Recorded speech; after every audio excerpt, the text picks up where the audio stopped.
नमस्कार दोस्तों, स्वागत है आपका हमारे चैनल पर। आज हम बात करेंगे एक ऐसी घटना के बारे में जो आज से 20 साल पहले यानी 26 दिसंबर 2004 को हुई थी।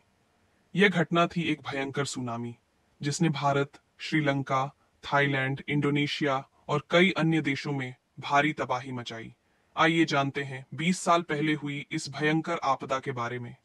आज से 20 साल पहले 26 दिसंबर 2004 को इंडोनेशिया के सुमात्रा द्वीप के पास एक जबरदस्त भूकंप आया। यह भूकंप था 9.1 से 9.3 रिक्टर स्केल का, जो एक बहुत शक्तिशाली भूकंप था। इस भूकंप ने समुद्र की सतह को हिला दिया और इससे जो विशाल सुनामी लहरें उठीं, उन्होंने तटीय क्षेत्रों में भारी तबाही मचाई। इस भूकंप के बाद सुनामी की लहरें समुद्र से उठकर तटों पर आईं। ये लहरें इतनी भयंकर थीं कि सिर्फ भारत और श्रीलंका ही नहीं, बल्कि थाईलैंड, इंडोनेशिया, मालदीव, म्यांमार और सिंगापुर तक इससे प्रभावित हुए। इंडोनेशिया में सबसे ज्यादा तबाही हुई, जहां सुमात्रा द्वीप के तटीय क्षेत्रों में 1 लाख से ज्यादा लोग मारे गए। भारत के तमिलनाडु और आंध्र प्रदेश में भी सुनामी ने भारी नुकसान पहुंचाया और करीब 10,000 से ज्यादा लोग अपनी जान गंवा बैठे। श्रीलंका में लगभग 40,000 लोग मारे गए और लाखों लोग बेघर हो गए। सुनामी के बाद लाखों लोग बिना घर, भोजन और पानी के बीच संघर्ष कर रहे थे। कई दिनों तक स्वास्थ्य सेवाएं, खाद्य सहायता और राहत कार्य सही से नहीं पहुंच सके थे। दुनिया भर से राहत सामग्री और बचाव दल भेजे गए और देश विदेश से करोड़ों रुपए की सहायता भी जुटाई गई। संक्रमण और महामारी का खतरा भी बढ़ गया था, क्योंकि कई जगह पानी में गंदगी फैली हुई थी। इस आपदा के बाद अंतर्राष्ट्रीय समुदाय ने मिलकर पीड़ित देशों को मदद पहुंचाई और पुनर्निर्माण की प्रक्रिया शुरू की। सुनामी ने न सिर्फ मानवीय जीवन को नुकसान पहुंचाया, बल्कि यह समुद्र तटों और समुद्री जीवन के लिए भी एक बहुत बड़ी आपदा थी। कोरल रीफ्स, मैंग्रोव्स और तटीय पारिस्थितिकी तंत्र नष्ट हो गए।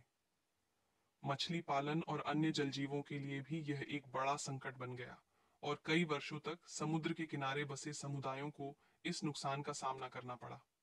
26 दिसंबर 2004 से पहले इंडोनेशिया और आसपास के देशों में सुनामी चेतावनी प्रणाली नहीं थी।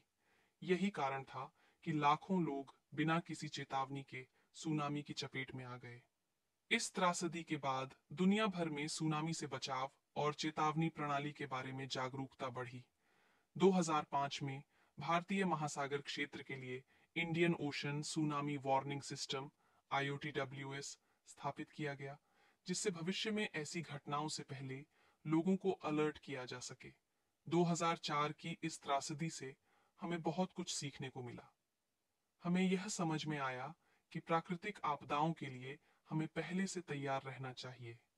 सुनामी चेतावनी प्रणाली और आपातकालीन प्रतिक्रिया योजनाएं समय पर होने से हम लाखों जानें बचा सकते हैं। इसके साथ ही समुद्र तटों पर बसने वाले लोगों को खतरे से बचाने के लिए बेहतर तरीके से जागरूक करना जरूरी है। आज के दिन में हम सुनामी और अन्य प्राकृतिक आपदाओं से ज्यादा सुरक्षित हैं। सुनामी चेतावनी प्रणाली और सुनामी अलर्ट सिस्टम अब इंडोनेशिया, भारत, श्रीलंका और अन्य प्रभावित देशों में स्थापित हैं। इसके अलावा लोगों को सुनामी के बारे में जागरूक किया जाता है और आपातकालीन योजनाओं का पालन किया जाता है। 26 दिसंबर 2004 का सुनामी एक ऐसी त्रासदी थी जिसने न सिर्फ हजारों लोगों की जान ली, बल्कि पूरी दुनिया को प्राकृतिक आपदाओं से निपटने के तरीके सीखने पर मजबूर किया।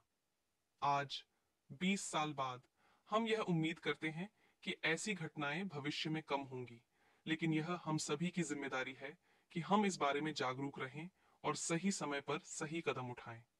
दोस्तों, अगर आपको हमारा यह वीडियो जानकारीपूर्ण लगा हो तो कृपया लाइक और सब्सक्राइब जरूर करें।